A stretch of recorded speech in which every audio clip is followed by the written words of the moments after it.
To send a letter, you need 3 things: the sender's address in the top left corner, the recipient's address in the center, and the stamp in the top right corner.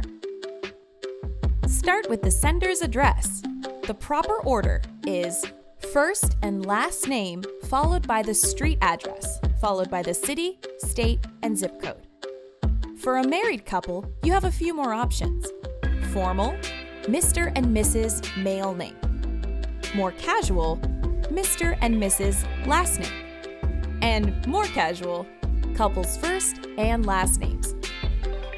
For a couple or a family, you can also simply use your plural last name. To pluralize last names, just add an S. For names ending in S, Z, CH, or SH, add an ES. You do not need to add an apostrophe, since we are not making the last name possessive. To make things easy, use a custom self-inking stamp from RubberStamps.com.